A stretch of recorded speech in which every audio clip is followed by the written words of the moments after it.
Welcome back to the Christianity and Business Podcast, an initiative of the Archie W. Dunham College of Business at Houston Baptist University.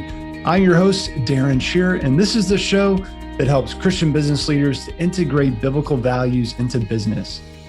On this episode, we're joined by my friend Preston Poore. Preston has more than 2 decades of upper-level management experience, including as director of franchise leadership at the Coca-Cola Company. His corporate work has been recognized through many awards, such as the Dale Carnegie Sales Talk Champion Award, the Hershey Company's President's Cup, a coveted National Sales Award that Preston won twice, and the Coca-Cola Company's Woodruff Cup, a Global Top Performance Award.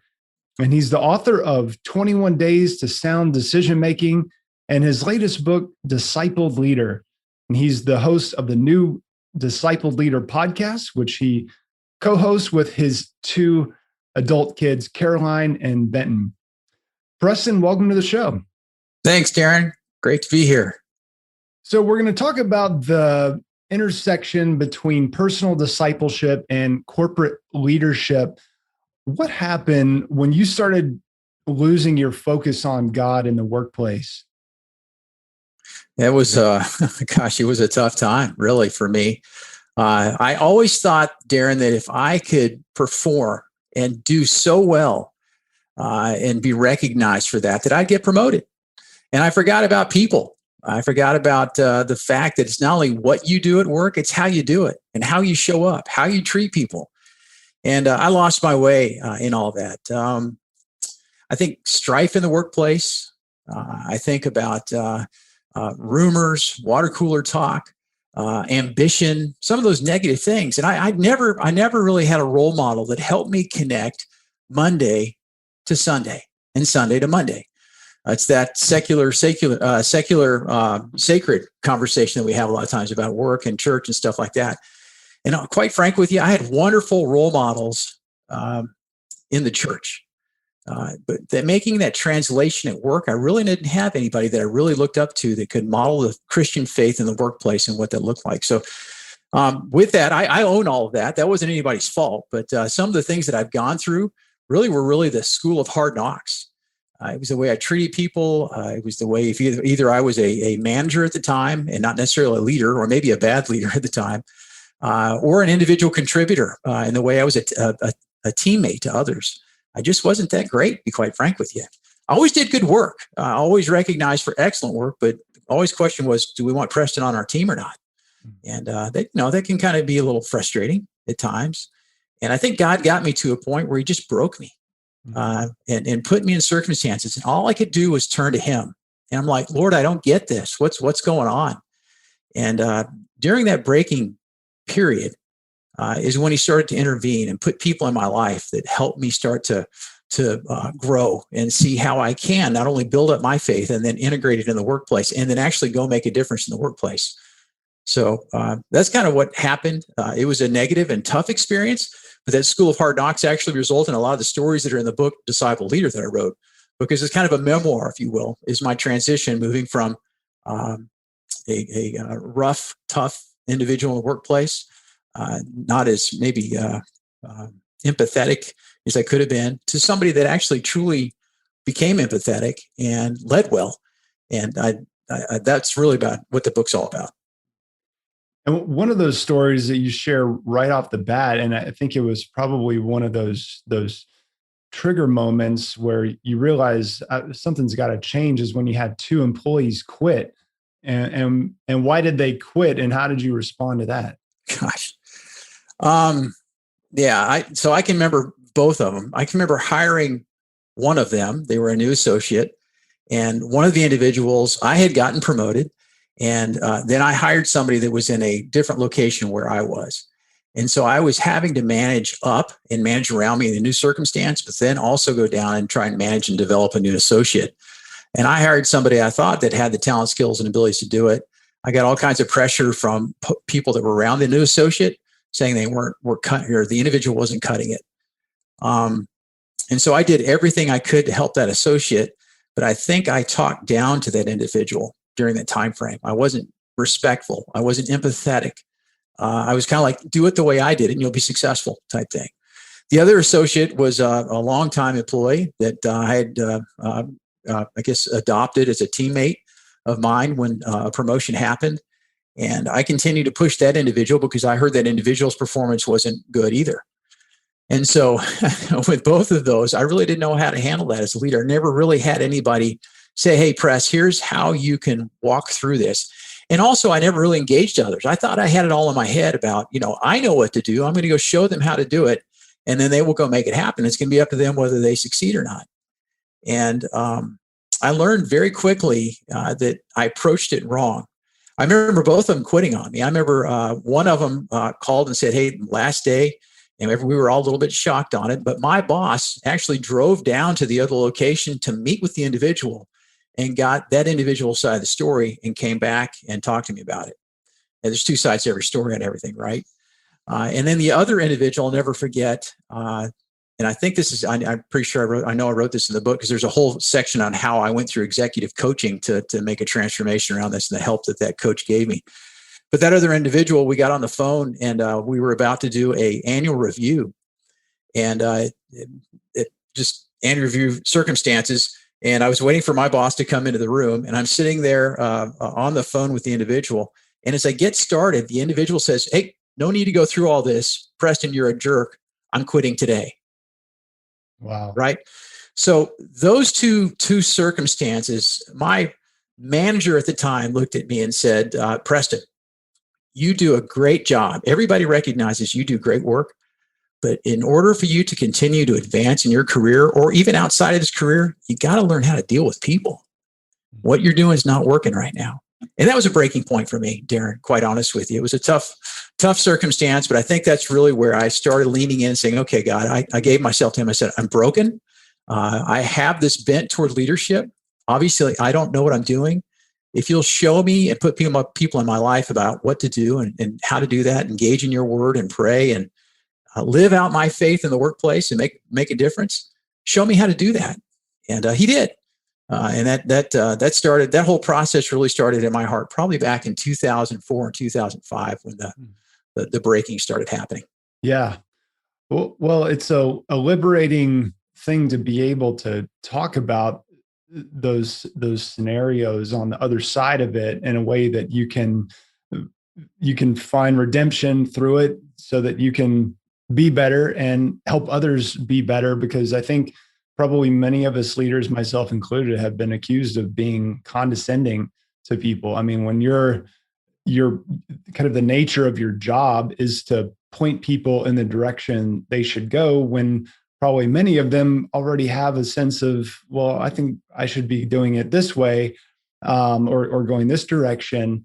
There's a lot of room to kind of be accused of being condescending. And maybe we could camp out on this for a little bit, because I'm sure some of our listeners are probably feeling the same thing. And although they, maybe wouldn't, hopefully will have the humility to say, well, there's probably some truth in that. Like, yeah, I've got to tell people, some things that they need to be doing, but how can personal discipleship help us to not be condescending?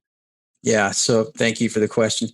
I think the first thing I'd point out to you, Darren, is for the individual, you have to be self-aware and you have to develop some sense of empathy.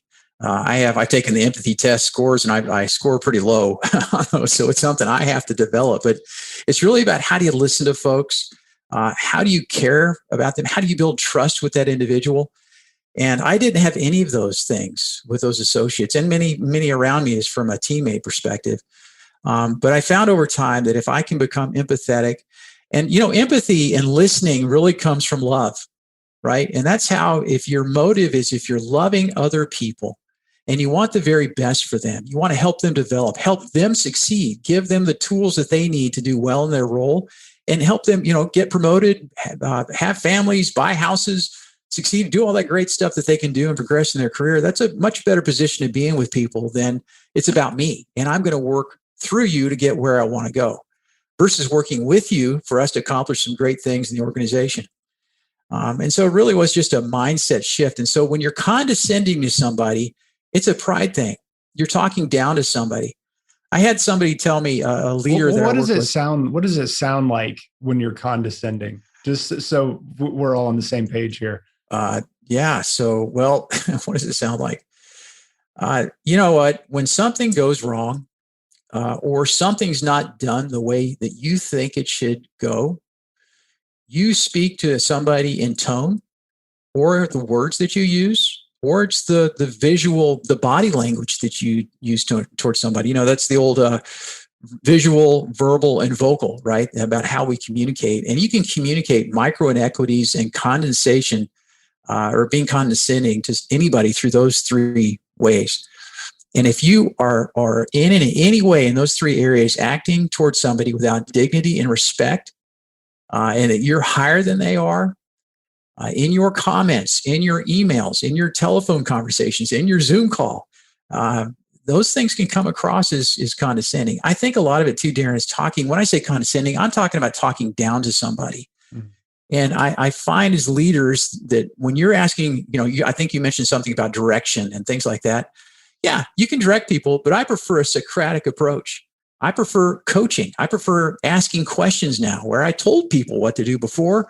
Now I start to ask them questions. I listen to their perspective. And I think those things are all more helpful. So you're encouraging others and lifting them up versus being condescending. Does that kind of help a little bit on that? That's really good. And one of the things that you teach in the book is, and I'm trying to remember the exact quote, I should have written it down, but something along the lines of it's not enough to change what you do, you have to change who you are. Mm-hmm. And so how can personal discipleship help us to just treat people the way they need to be treated? I mean, because this is not second nature for for pretty much all of us, with that sin nature that we deal with. And then we have scriptures that say, consider others more important than yourself. Like, how do you do that as the leader? Well, let me take you back for a second. So, we're talking in business language. There's a few statistics I'd throw at you. Number one, Barna came out and said a few years ago, and this just shocked me. It might shock you as well. But and if you're familiar with who Barna is, they're a Christian research group, right? They said that 80% of Christians, once they made a decision for faith, have not been discipled. They don't know how to read the Bible. They don't know how to pray. They don't know the importance of fellowship with other believers, like being in a small group or being in church or being involved. And they don't know how to witness or share their faith. So 80%. It's an absolutely amazing statistic to me. And then Barna also did another study called Christians at Work. And they did a study of 1,500 people and asked people that had some level of belief in their life, and they've committed their lives to the Lord, where they were on the spectrum from actually integrating their faith into the workplace, whether they just kind of know a little bit about it but haven't seen it, haven't had it modeled, or they're compartmentalizers. That's that Sunday, Monday, the secular spiritual piece on that. 70% of Christians that have some level of belief do not integrate their faith into the workplace. So you've got this, not many have been discipled, and then you've got those that are say they're believers aren't impacting the workplace at all. And so the other interesting thing I throw at you, and there's two other statistics actually, because I'm trying to solve a problem through the book. We invest 90,000 hours of our life at work. That's where we get to know ourselves in a lot of different ways. We interact with people, and we actually have a chance to live out our faith in the workplace. So 90,000 hours. So you couple the 80% that haven't been discipled, 70% that don't live out their faith in the workplace. You got 90,000 hours of your life at work. And the last thing I'll tell you is that most people don't know, but the studies I've read and through the John Maxwell team, is that we all have, even the most introverted person will influence up to 10,000 people in their lifetime. Now, you can influence somebody positively or negatively, right? So I take all those facts and say this: how does your faith play into the workplace, and how does personal discipleship play in that? Well, if you become a closer follower in an intimate fellowship with our Lord Jesus Christ, he will work in you and through you. So it's the being part first, being a follower of Christ. And as he changes you, he'll work in you and through you, then integrating that faith in the workplace. And so your Sunday and Monday are the exact same. You live actually your sacred life every day that you're at work. It doesn't matter whether you're at home, at church, or at work, you're the same person. And that's what we're trying to do and point out here is there's a lot of things out there, Darren, that are focused on faith in the workplace. I think the differentiation, since I'm a marketing guy, the differentiation here is that the disciple leader really leans in on application. And what it does, it says, okay, if you're a disciple, here's the action and here's the way a disciple looks. And then when you pull the needle through, here's how that looks in the workplace. And that's what we try to model for the folks. Yeah. So let's take it back to this issue of being condescending as sort of a way to put this into practice. What does that look like? How does the becoming, as you say in your podcast about being in the book about being a disciple and not just a decider, what does that look like in terms of how we treat people from a Christ-like perspective? Well, I think it goes back into if your motive, Darren, is love toward other people, and if you go back to, I think it's 1 Corinthians, right, 8, and it talks about love. It's the passage that's typically read at a wedding ceremony, but you never hear again. But if our listeners will go back and read that love passage, you will understand what love does in human interaction with other people. And there's just a shift in mindset and change in how you grow and how you see people and view people. I love one thing that John Maxwell always says. He says, when I see other people, I see the potential in them. I see a 10 on their forehead.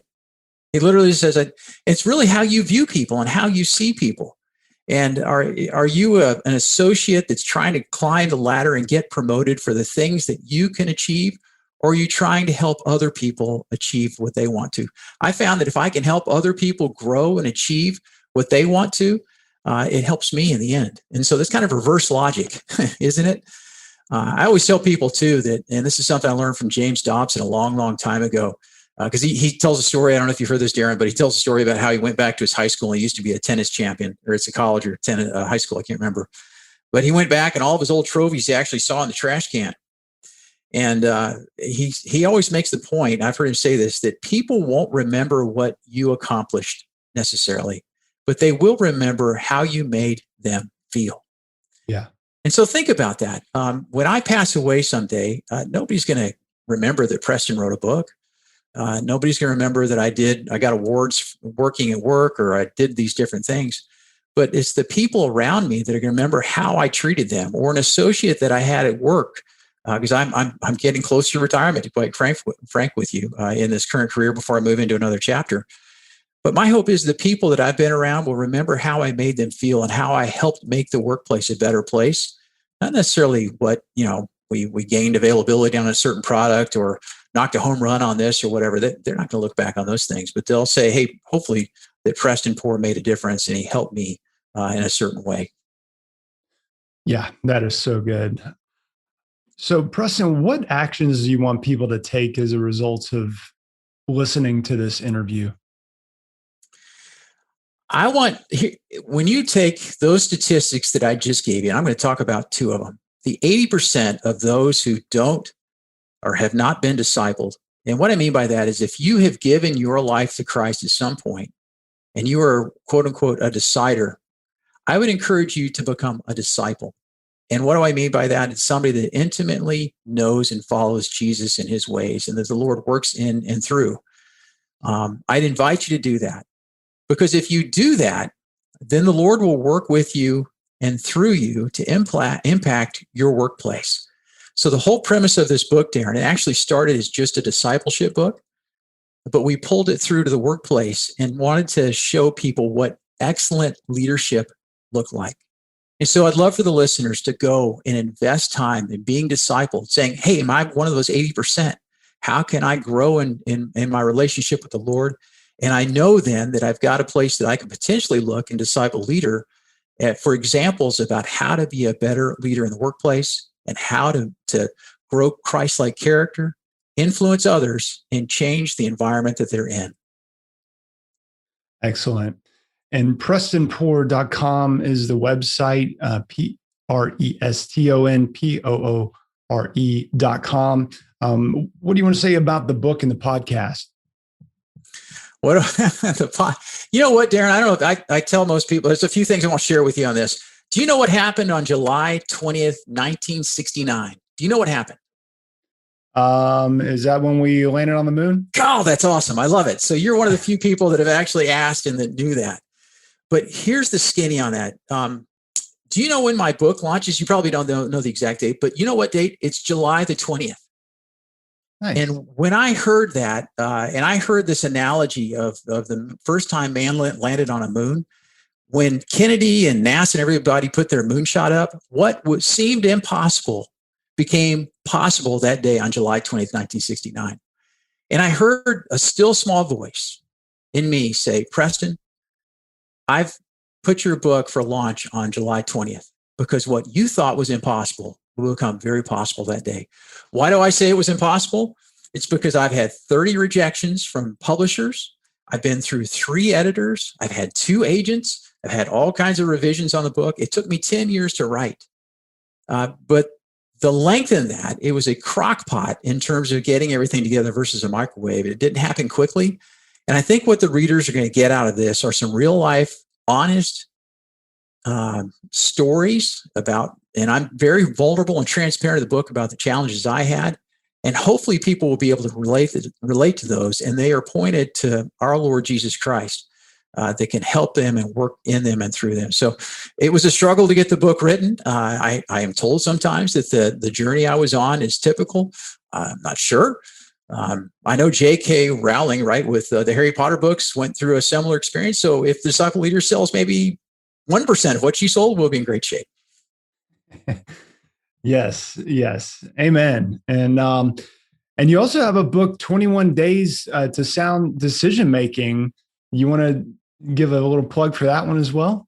Well, thank you. And I appreciate that. And I know Hybrid Media is a publisher for that. Yes. So thank you for that and working with me on that last year.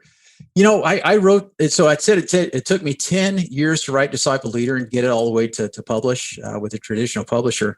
I wrote that book during our pandemic last year, and it took me 3 months to write. And so it's 21 days.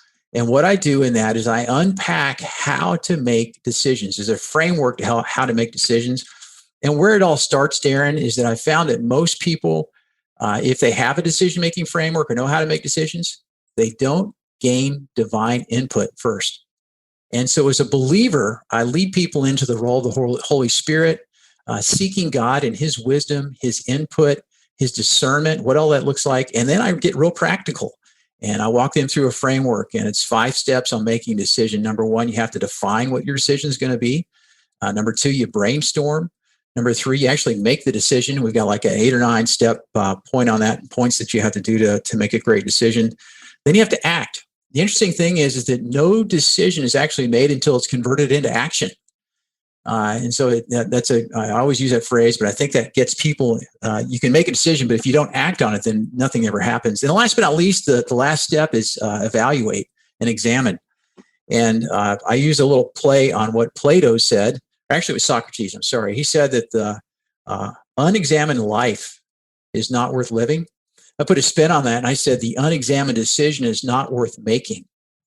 And so with those 5 steps, the define, the brainstorm, the decide, the act, and then the examine, I give a framework for believers through a devotion, if you will, to take chips and chunks over those 21 days and develop their decision-making skill, if you will. Excellent. Well, again, PrestonPoore.com. That's Poore with 2 O's, R-E at the end. .com. Everybody go check out those books. Preston, thank you for reminding us of the primacy of discipleship. I mean, that's the Great Commission. It's not go in all the world and make a profit or even to build churches or do a lot of great things. It's to go make disciples. And so thank you for your commitment and leadership in the Great Commission. We appreciate your time and sharing your wisdom with us today. Thank you, Darren. We hope you've enjoyed this episode, and if so, we would greatly appreciate it if you would leave us a quick rating and review for the Christianity in Business podcast on iTunes. You can get more information about HBU Center for Christianity in Business at christianityinbusiness.com. Thanks for listening, and remember to keep integrating biblical values into your business.